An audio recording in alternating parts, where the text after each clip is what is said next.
ایک دفعہ لگتی ہے 295C، یعنی کہ کوئی بندہ جس نے رسول اللہ صلی اللہ علیہ وسلم کی شان میں گستاخی کر دی یا کسی مذہبی گستاخی کر دی، تو اس کو ذرا ایکسپلین کریے گا کہ اس کے اندر جو بھی آتا ہے جس پہ یہ ثابت ہو جاتی ہے، جس پہ لگ جاتی ہے، اس کی سزا کیا ہے؟ کیا وہ سزائے موت ہے اور کتنے دن کے اندر یہ پروسیڈ ہو جائے گی، اس کو سزا ہو جائے گی؟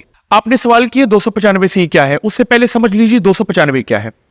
295 ہے کہ کسی کی بھی عبادت گاہ کو ڈیمیج کرنا، کسی کی بھی مذہب کو ڈیمیج کرنے کی کوشش کرنا۔ اب مذہبی عبادت گاہ کو جب ڈیمیج کرنے کی آپ کوشش کرتے ہیں تو 295 لگتی ہے۔ یہ سیکشن اصل قانون کا حصہ ہے۔ اب اصل قانون ہے پاکستان پینل کوڈ، 1860 سے چلتا آ رہا ہے۔ 1860 برصغیر کے ٹائم؟ یس، انڈیا میں بھی یہی ہے۔ اس میں انڈیا نے بھی اس کو لیا، ایکسپٹ کیا، پاکستان نے بھی اس کو ایکسپٹ کیا، بالکل ٹھیک، پینل کوڈ کو۔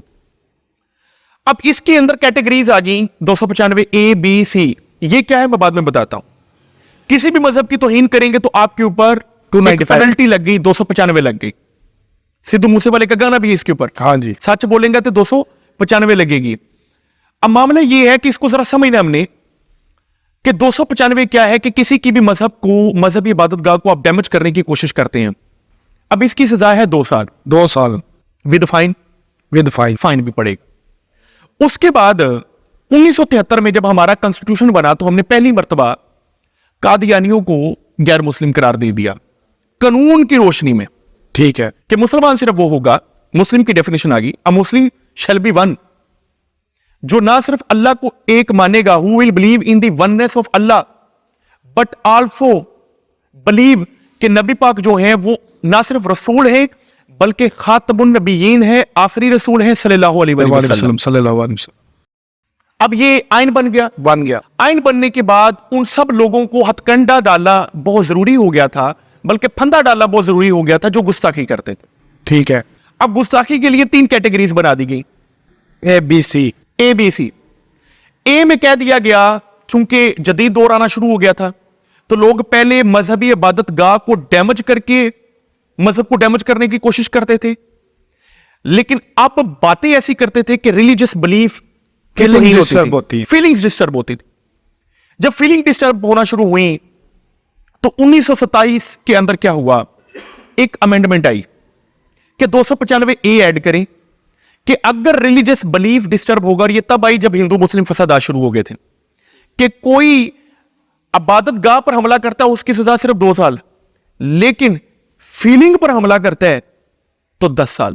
یعنی زبان سے کی ہے تو اس کی زیادہ سزا، ہاتھ سے کی ہے کم سزا۔ یس، کتنی انٹرسٹنگ چیز۔ اچھا، پھر 295B آئی۔ بی اور سی کیا ہے؟ 295B ہے قرآن کی بے حرمتی، 295C ہے ہمارے پیارے نبی کی بے حرمتی، نعوذ باللہ۔ اگر کوئی قرآن کی بے حرمتی کرے گا تو یہ قانون آیا 1985 میں، 1985 میں یہ امینڈمنٹ آئی 295 کے اندر اے پہلے موجود تھی، بی اب ایڈ ہوگی کہ اگر کسی نے قرآن کی توہین کرنے کی کوشش کی تو اس کو سزائے عمر ہوگی، عمر قید 25 سال۔ یہ عمر قید 25 سال ہوتی ہے، 25 سال مرنے تک 25 سال ہوتی، 25 سال عمر قید۔ اب یہ کب ہوا؟ جب دنیا میں ہم نے ایسے واقعات دیکھے جہاں پر قرآن کو جلایا جانے لگا، تب یہ قانون آیا کہ اگر کسی نے عبادت گاہ پر حملہ کیا تو 295، کسی کے احساسات پر حملہ کیا تو 295A جو اس سے بھی زیادہ سیریس ہے، لیکن اگر کسی نے قرآن کے اوپر حملہ کرنے کی کوشش کی نا تو اس کے اوپر 295B لگے گی، اور عمر قید۔ اے کے اوپر احساسات ڈسٹرب کرنے پر کیا ہے بلا 10 سال۔ اگر قرآن کی آپ نے بے حرمتی کرنے کی کوشش کی، ڈیفائل کرنے کی کوشش کی تو 295B لگے گی، یعنی سزا کتنی ہوگی؟ کتنی سزا ہوگی؟ 25 سال عمر قید۔ اس کے بعد ایک ایسا وقت آیا کہ جب دنیا نے توہین مذہب کی آڑ میں توہین رسالت شروع کر دی، کہ انہوں نے کہا ہم مذہب کے اوپر بھی نہیں بول رہے، ہم آپ کی عبادت گاہ پر بھی حملہ نہیں کر رہے، ہم آپ کی مذہبی کتابوں کو بھی کچھ نہیں کہہ رہے، لیکن جو مذہبی پیشوا ہے نا ان کے بارے ہم کچھ کہہ سکتے ہیں۔ گیپ ڈھونڈا انہوں نے، تو ہم نے یہ کہا، بلکہ ہم نے قانون بنایا 1986 کے اندر، یہ امینڈمنٹ آئی 295C کہ باقی ساری باتیں سائیڈ پر، ساڈے نبی دی گل آئی نا تے سزا صرف ایک ہی ہے، وہ موت۔ سر تن سے جدا نہیں، یہ نیا نعرہ نہیں، سرطن سے جدا نہیں. گستاخ رسول کی ایک ہی سزا 295 سی. اور 295 سی کیا ہے؟ یا عمر قید یا ڈیتھ پنشمنٹ. اب ڈیتھ پنشمنٹ کیا؟ پھانسی لگائیں. اب معاملہ یہ ہے کہ یہ اتنا زبردست قانون ہے کہ کسی کی بھی ریلیجس فیلنگز ڈسٹرب نہیں ہوں گے. لیکن اس زبردست قانون کا چند لوگوں نے غیر قانونی استعمال کیا، قانون کو اپنے ہاتھ میں لے کر. آپ کو لگتا ہے کوئی آپ کے مذہب کی توہین کر رہا ہے، یا مذہبی کتاب کی توہین کر رہا ہے، یا مذہبی پیشوا کی توہین کر رہا ہے، تو آپ قانون کا سہارا لیتے ہوئے قانون کی روشنی میں اس کو سزا دلوا سکتے ہیں. لوگ کیا کرتے ہیں؟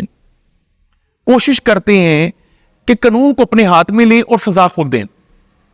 اس کا نقصان یہ ہوتا ہے کہ کئی ایسے لوگ جنہوں نے توہین کی بھی نہیں ہوتی اور اگلا بندہ اس کو توہین سمجھ رہا ہے، وہ بندہ ان لوگوں کے ہاتھوں رسوا ہو جاتا ہے.